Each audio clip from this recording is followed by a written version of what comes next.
फटाक खबरें 30 सेकंड में डाउनलोड कीजिए तक ऐप। तो क्या कुछ विधायकों को सिर्फ हिंदू मुस्लिम का ही सहारा है? ना अली ना बाहुबली, लोनी में सिर्फ बजरंगबली, ऐसे नारे अब तेजी से लगाए जाने लगे हैं। नमस्कार, आप देख रहे हैं यूपी तक और आपके साथ मैं हूं सुषमा। गाजियाबाद के लोनी में नारा दिया जाता है, लोनी में ना अली ना बाहुबली, लोनी में सिर्फ बजरंगबली। और ये नारा दिया है लोनी से सिटिंग एमएलए और बीजेपी कैंडिडेट नंदकिशोर गुर्जर ने। ना अली ना बाहुबली, सबको बोलना है। लोनी में ना अली ना बाहुबली, जो मैं बोल रहा मेरे साथ साथ बोलना, दोहराना। तुम आगे एडवांस बोल रहे हो।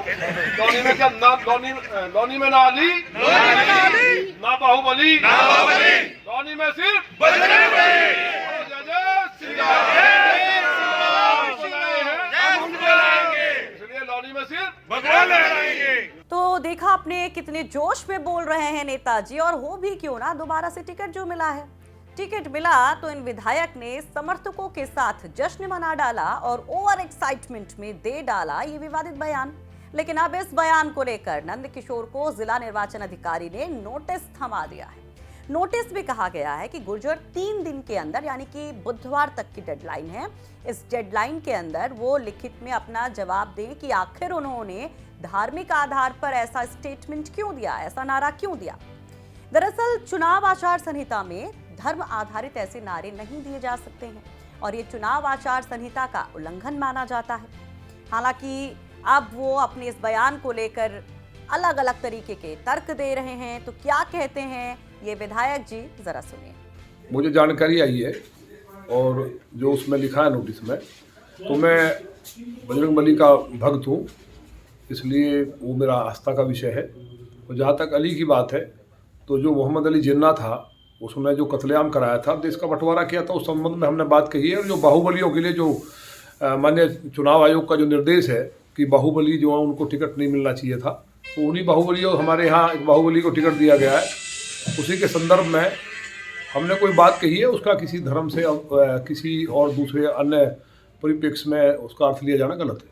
वैसे विधायक ने अति उत्साह में केवल चुनाव आचार संहिता का ही उल्लंघन नहीं किया, बल्कि कोविड नियमों की भी धज्जियां उड़ा डाली। शनिवार को जैसे ही बीजेपी अपने कैंडिडेट्स के नामों का अनाउंसमेंट करती है, तो उसमें नंद जी का भी नाम होता है, और तो फिर क्या होता है, समर्थकों की भीड़ इकट्ठा हो जाती है और जश्न शुरू हो जाता है।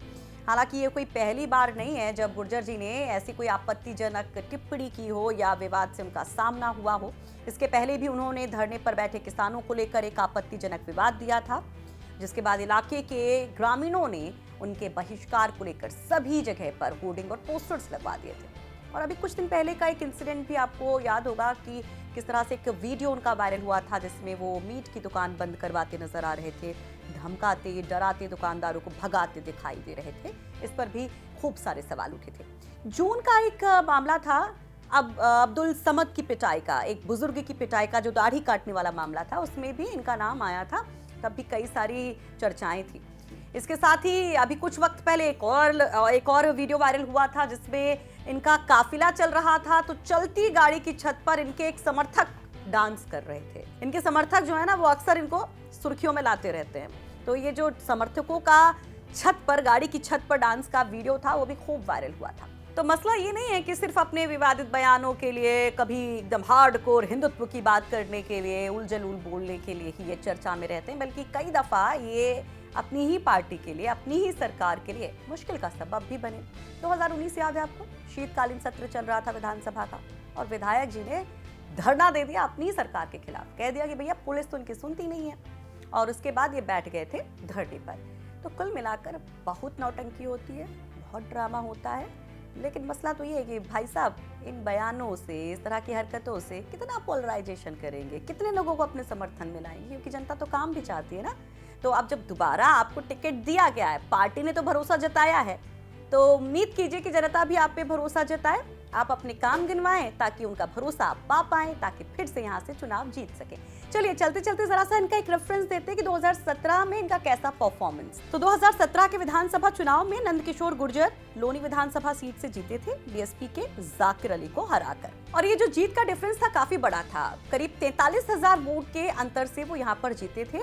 और उसके बाद अब फिर से मौका मिला है, तो नतीजा क्या होगा वो 10 मार्च को साफ होगा। लेकिन इतना जान लीजिए कि पहले चरण में 10 फरवरी को जनता इनका फैसला कर देगी, इनकी किस्मत ईवीएम में कैद हो जाएगी, भले ही 10 मार्च को 1 महीने बाद उसका नतीजा सामने आए। तो हमारी कोशिश थी इस खबर को विस्तार से आप तक पहुंचाने की, तमाम पॉलिटिकल खबरों को विस्तार से देखने के लिए, उनके मायनों को समझने के लिए। देखते रहिए यूपी तक और पढ़ते रहिए UP तक.in।